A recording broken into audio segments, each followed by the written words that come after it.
Gracias por seguir en sintonía con nosotros y para este diálogo urgente ya tenemos aquí al ministro de Economía, Planificación y Desarrollo, Temístocles Montaz. Muy buenos días, ingeniero. Muy buenos días de estar con ustedes de nuevo. Bueno, hacía un tiempo que no venía.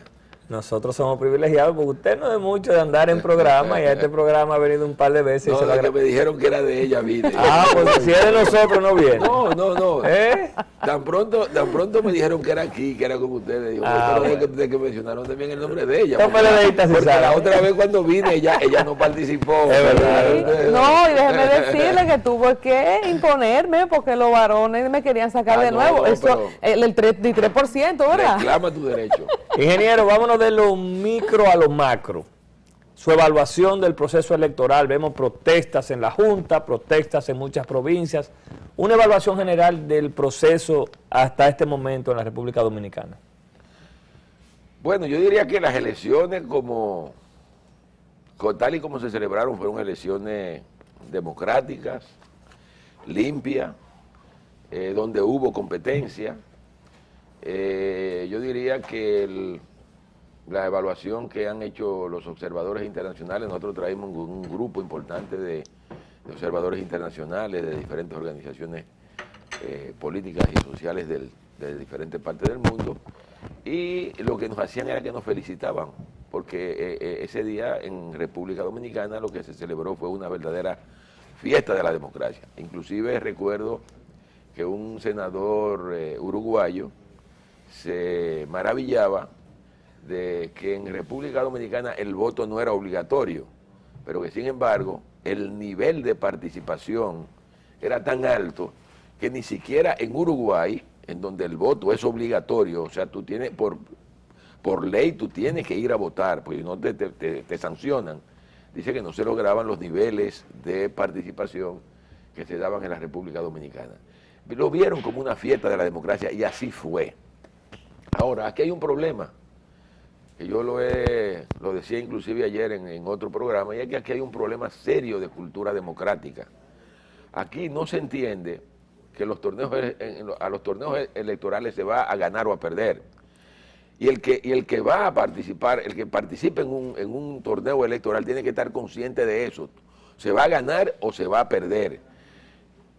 Y obviamente si se pierde, lo que se entiende en la democracia es que usted termine reconociendo la derrota y felicitando al ganador. Eso es lo que ocurre en las democracias maduras. Te va a Estados Unidos, en Estados Unidos cuando se elige el presidente, el derrotado sale primero que el presidente ya electo a reconocer su derrota y a felicitar al presidente ganador, y el presidente ganador no habla hasta que el derrotado le reconoce la victoria. Y eso no solamente en Estados Unidos, en la mayor parte de los países de América Latina ya se da esa situación.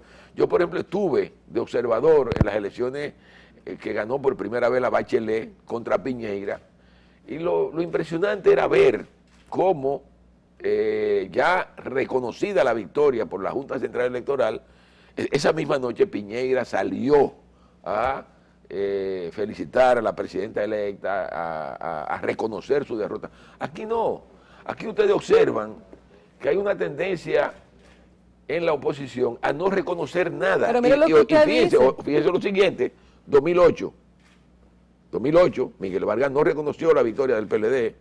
2012, Hipólito no la reconoció.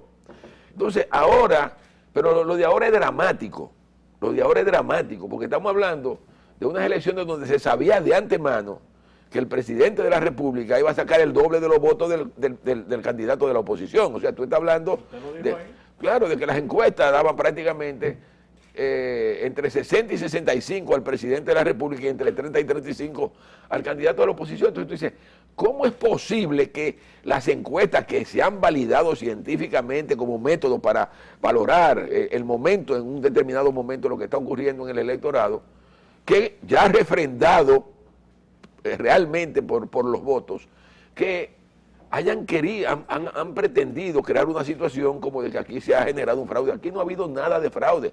Aquí se ha producido un proceso electoral limpio, transparente y competitivo que ha arrojado unos resultados. Usted mencionaba en el caso internacional que la Junta pues dio ganancioso tal o cual candidato. En el caso de lo que nos ocupa aquí, lo que particularmente yo vi desde antes de las elecciones es que parte de los concurrentes a las mismas no estaban contentos o confiados con el órgano que iba a arbitrar el proceso. Entonces,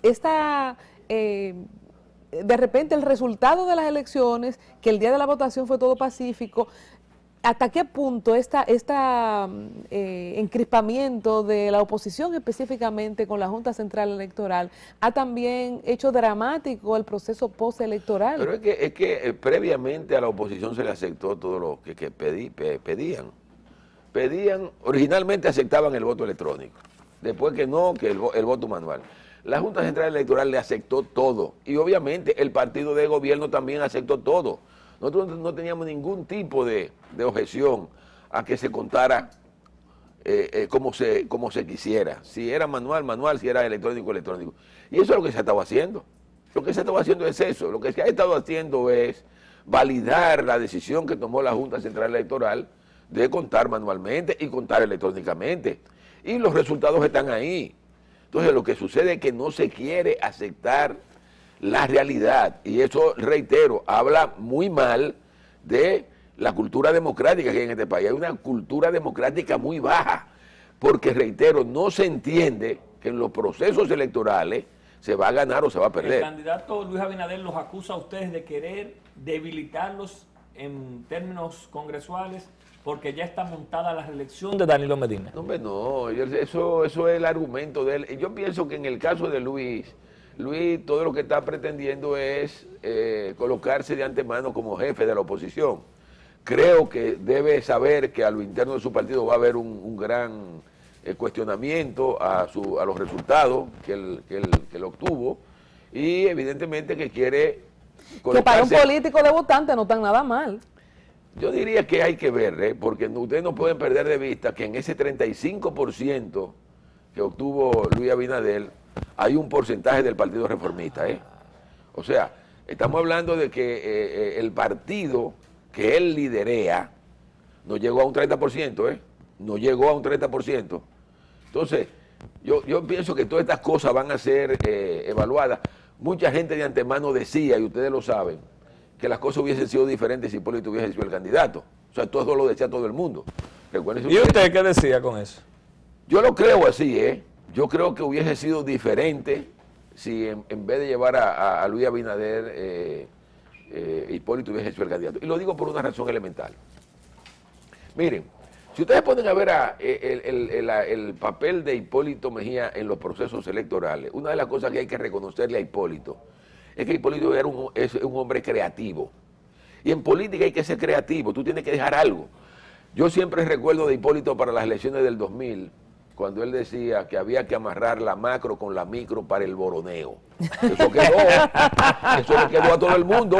Y déjenme decirle lo siguiente. Y que lo tengo agarrado por el pichirrín. Correcto, lo tengo agarrado por el pichirrín. Amarrar la chiva. Habían cosas que a uno le parecían extraños, pero que al final decía, oye, pero tenía lógica. Era un candidato aburrido, Luis Abinader, entonces, ¿usted está diciendo? Totalmente, pero fíjense lo siguiente, Hipólito ya en el 2012, cuando vuelve de candidato, oye, llegó papá, eso se pegó. Sí, es verdad. Díganme qué pegó Luis Abinader, díganme qué pegó a Luis Abinader. Era un candidato insulso, o sea, no generó nada que le quedara a la población. Pero David Collado no pegó nada y ganó, ingeniero. Dentro de poco tiempo, aquí nadie se va a recordar cuáles fueron las ideas que levantó Luis Abinader. Entonces yo creo que ese es un elemento importante a la hora de evaluar las cualidades de un candidato.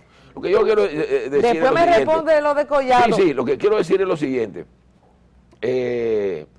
Evidentemente, Luis no pasó la prueba del liderazgo político. Muy mal, demostró muy pocas condiciones políticas a lo largo de este proceso electoral. Vamos a ver qué va a pasar de ahora en adelante, si se puede consolidar como líder de la oposición o si va a haber problemas dentro del propio PRM, pero sin lugar a dudas no pierdan de vista que si tiene un 35% no es por el PRM, es porque una parte importante de esos votos se lo aportó el Partido Reformista Social Cristiano. Vamos a conectar ahora con nuestro compañero Víctor Almonte, que tiene una pregunta para usted. Claro que sí, muy buenos días, don Temo, qué bueno tener la oportunidad de conversar con usted en la mañana de hoy. Permítanme hacer un paréntesis por la parte política para que conversemos un poco y brevemente de contenido económico y de contenido de cooperación, que son agendas que lleva el ministerio que usted muy bien dirige y que ha tenido importantes avances en los últimos tiempos. Nos llega el dato de que en el pasado mes de abril el Ministerio de Economía y Planificación publicó la primera política de cooperación internacional en la República Dominicana. Y a raíz de eso quisiéramos conocer cuál es su perspectiva en este tema y en el timing político que tenemos actualmente, donde el próximo mes de junio, no por primera vez, pero República Dominicana va a ser sede de la cumbre de presidentes de la OEA, ser el escenario donde estarán presentes presidentes de tantos países y cómo esto tiene que ver con la cooperación internacional y el sistema económico en la República Dominicana. ¿Cómo estamos con eso? ¿Cuál es su perspectiva como ministro en temas de cooperación internacional y economía aquí en el país? Sí, bueno, como ustedes saben, el Ministerio de Economía, Planificación y Desarrollo lleva el tema de la cooperación internacional. Hay inclusive un viceministerio de cooperación internacional. Y obviamente en ese contexto lo que hemos pretendido es definir una política en el contexto de lo que es hoy la República Dominicana. Ustedes no pueden ya perder de vista que la República Dominicana es un país de ingreso medio alto. O sea, en la clasificación internacional ya la República Dominicana no es un país pobre. Y por tanto, la República Dominicana ya no es el objeto directo de la cooperación internacional tal y como se daba hace 20 o 30 años. ¿Por qué? Porque fundamentalmente la cooperación internacional, la cooperación que dan los países desarrollados, se orienta fundamentalmente a los países más pobres, fundamentalmente a los países de África y Haití. En el caso de la República Dominicana ya la situación es diferente. Se trata de un tipo de cooperación de otro nivel. Y obviamente también se trata de ir sentando las bases para que también la República Dominicana se pueda convertir en un país que también coopere, que ayude. O sea, nosotros en gran medida hemos estado promoviendo la idea de la cooperación, que la República Dominicana sea un canal para cooperar con otros países, muy fundamentalmente con Haití. O sea, por ejemplo, que si hay países de la Unión Europea que quieren ayudar a Haití, pero entienden que hay dificultades institucionales en Haití, que se utilice la República Dominicana como canal para poner en marcha esa política. Obviamente que esto nos lleva a nosotros también a manejar las relaciones de cooperación bilateral entre los países. Y sin lugar a dudas, una de las cosas importantes que hemos logrado a lo largo de los últimos años es un aporte importante de países como Estados Unidos, los países de la Unión Europea, los países asiáticos, fundamentalmente Japón y Taiwán, han sido cooperantes importantes con la República Dominicana. De manera que sí, yo creo que lo importante es que se ha definido una política que toma muy en cuenta la posición ya que tiene la República Dominicana en la comunidad internacional. Don Temo, antes de volver a la política, la situación de algunos países, Brasil, Ecuador, su visión de lo que está pasando en Brasil. Mire, yo creo que lo que está ocurriendo en Brasil y en otros países de Sudamérica tiene que ver mucho con el cierre de un ciclo en el área económica que se caracterizó por los elevados precios de las materias primas. Brasil vivió fundamentalmente en el periodo de Lula y en una parte del periodo de Dilma un auge de los precios de los llamados commodities, materias primas. Y obviamente en ese contexto de demanda a nivel mundial creciente de esos productos, fundamentalmente por el crecimiento que se daba en China, eso permitió que esos países dispusieran de suficientes recursos como para poner en marcha políticas sociales como las que se pusieron en marcha durante los gobiernos de Lula y buena parte de los gobiernos de Dilma. Se lograron sacar 40 millones de la pobreza. O sea, yo creo que eso hay que entenderlo. O sea, hay que entender que el éxito estuvo asociado a esa situación internacional que favoreció buenos precios. Y países como Brasil, que son grandes productores de soya, son grandes productores de carne, por ejemplo Chile, que produce cobre, que fue muy demandado por por China, Perú también, Argentina, o sea, tuvieron la posibilidad de vender esos productos a precios altos y eso generó recursos que permitieron movilizar las economías de esos países. Esa situación cambió y parece que ese cambio va para largo. Eso ha terminado generando una situación complicada en Brasil. Brasil el año pasado no creció, las proyecciones que hay para este año es que no va a crecer. Y en un contexto así, pues obviamente se resiente todo, o sea, los ingresos del gobierno se caen, se crean dificultades.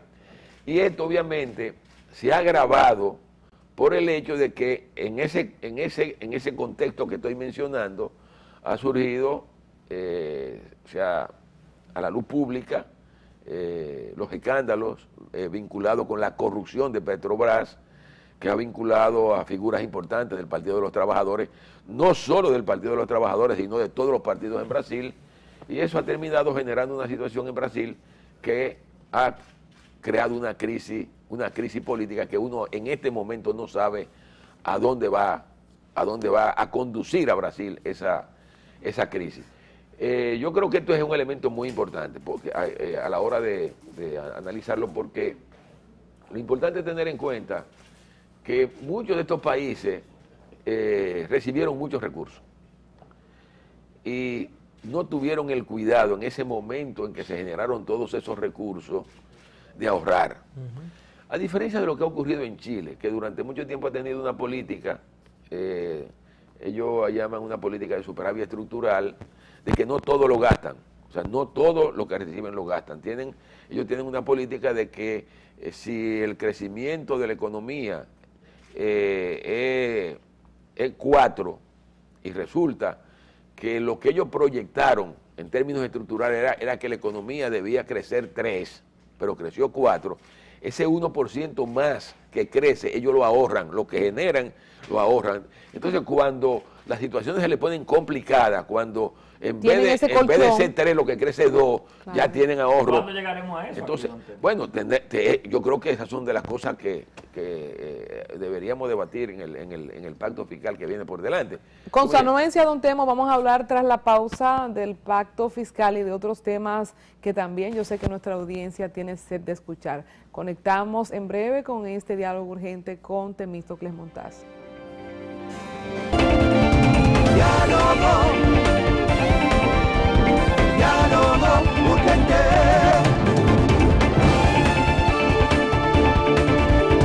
Diálogo urgente.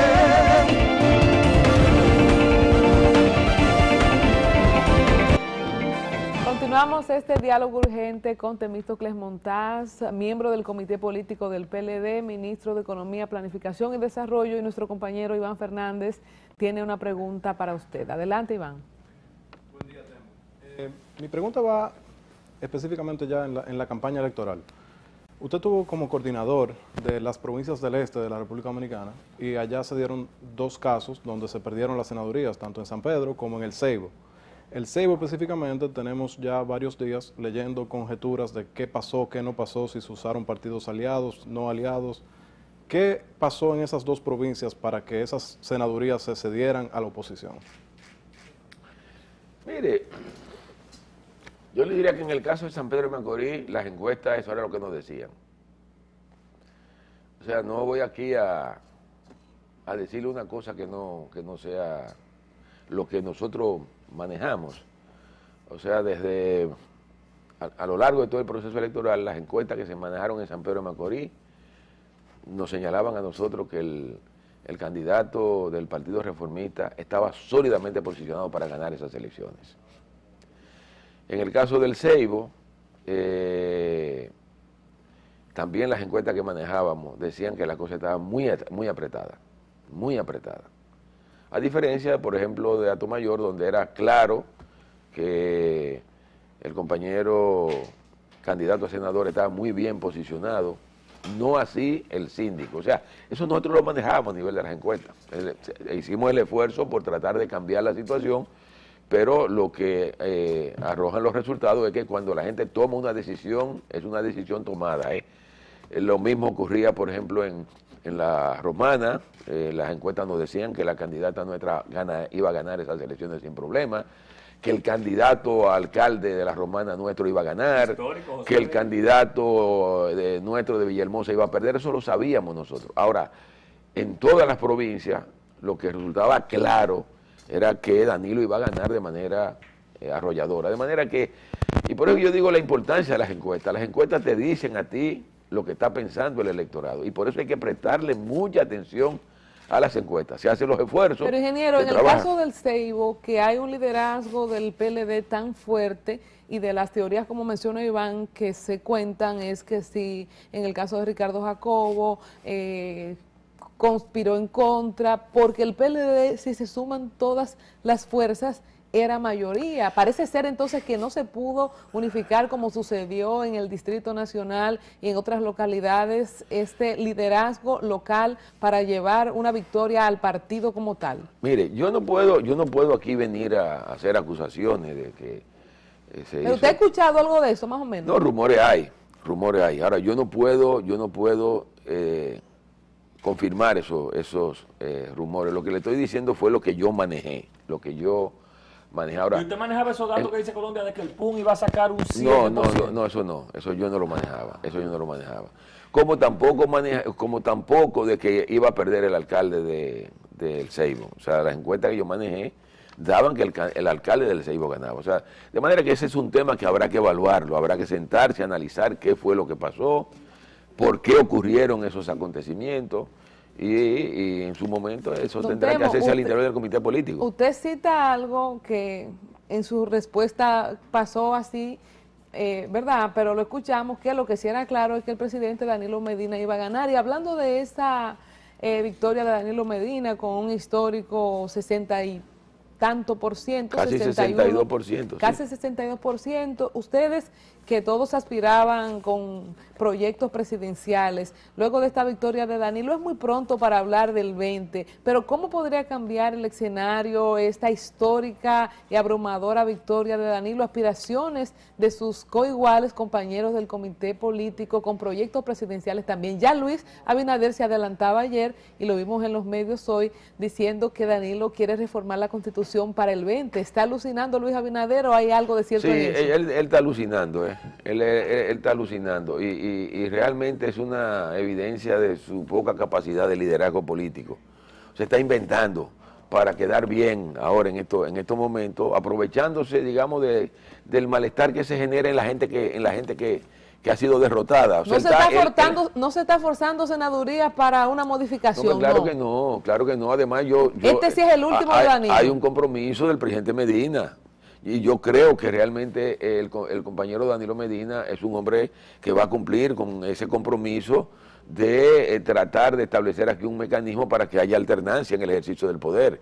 Y ese mecanismo de 2 periodos y nunca más, eso se va a cumplir. O sea, a mí no me pasa por la cabeza que aquí pueda de nuevo plantearse una reforma de la Constitución para volver aunque tenga un 62. Aunque tenga un 62. Yo creo que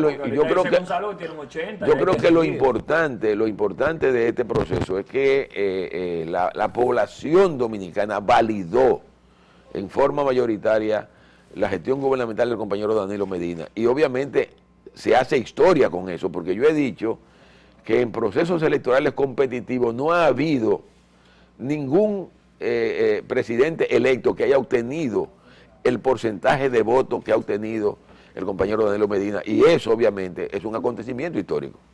Don Temo, ¿y la fábrica de presidentes entonces va a seguir? Los proyectos que ustedes tenían, eso es una cosa que se quedó para el 16. En el caso suyo particular, que vimos de hecho un gran evento donde los amigos y amigas de Temo brindaron su apoyo a la candidatura del presidente Danilo Medina formalmente. ¿Cómo va este proyecto suyo? No, yo tendré que ahora sentarme a discutir con mi gente y ver cuál será el paso que daremos en adelante. No, digo porque hay que sentarse a evaluar, Es muy pronto para uno tomar decisiones. Hablando de teoría de conspiración, PLD pierde la plaza más importante en términos políticos, que es la alcaldía del distrito. ¿Qué pasó ahí, don Temo? Porque no compaginan los resultados del partido con lo del alcalde, se habla de que diputados mandaron a votar contrario. ¿Qué usted maneja? Pero no es solo aquí en el distrito. O sea, ustedes toman obviamente como ejemplo el distrito, pero asuman que se perdió La Vega. Sí, pero en La Vega, lo que les digo, no hubo, se por perdió ejemplo, San Francisco de Macorís, se perdió Nagua, se perdió Samaná. pero no tiene la importancia del distrito. Está bien, pero lo que quiero decir es que lo que esto implica, lo que esto señala es que la gente ya sabe votar, la gente sabe votar. Premió al compañero Danilo Medina porque se estaba identificado con su obra de gobierno. En los territorios hay problemas, la gente no se siente muchas veces expresado con el incumbente de la alcaldía y tiene la oportunidad en las elecciones de decir no estoy contento con la labor que ha hecho. Y eso ocurrió en diferentes localidades del país. Yo he dicho que en el caso concreto del distrito hay que sentarse a evaluar profundamente qué fue lo que ocurrió. Porque hasta 38 días antes de las elecciones, el compañero Roberto Salcedo era imbatible. Cómodamente. ¿Qué ocurrió a lo largo de esos 38 días? Bueno, es un tema que tendremos que sentarnos a verlo. Ahora, lo que yo sí le puedo decir a ustedes es que a nivel de la dirección del partido, a nivel de la gente que estuvo manejando el proceso electoral, no hubo línea de nada. Y esos diputados que sus delegados aparecían, don Temo, con un gafete de fulana y un gafete de David Collado, ¿el PLD investigará eso? ¿Se tomarán medidas? Sí, tendremos que investigar eso. ¿Y usted está de acuerdo que se tomen medidas si se demuestra? Habrá que, claro. Y también hasta qué punto ese líder manejaba ese delegado, porque los delegados recogen a todo el mundo. Porque habría que ver si son también, ¿cómo le diría yo? Fieles. Sí, pero por ejemplo, y a lo mejor cuestiones hechas de manera deliberada para tratar de presentar que hay división dentro del partido. Lo que yo sí le puedo asegurar es que a nivel de la dirección de campaña, la línea que se bajó en el país entero era que había que ganar en la presidencial, en la congresional y en la municipal, en todos los lugares. Y ahí yo le pregunto, entonces ya el PLD no puede bajarle línea al PLD. Cuando usted decía que la gente sabe votar y que puede discriminar entre premiar a un presidente con una buena gestión y castigar a un alcalde con una gestión que no le agrade, entonces el PLD ya quizás no es dueño de su masa. Sí, yo creo que lo importante de este proceso es que ustedes no pueden perder de vista que la dirección del partido se reservó las candidaturas a senador, las candidaturas a diputados de una gran parte de los diputados y y en muchos lugares también se reservaron candidaturas a alcalde, se definieron alcaldes que de antemano se sabía que las comunidades no lo querían. Entonces, pero ese no es el caso del distrito, usted mismo lo ha dicho. Bueno, por eso digo que eso es un tema.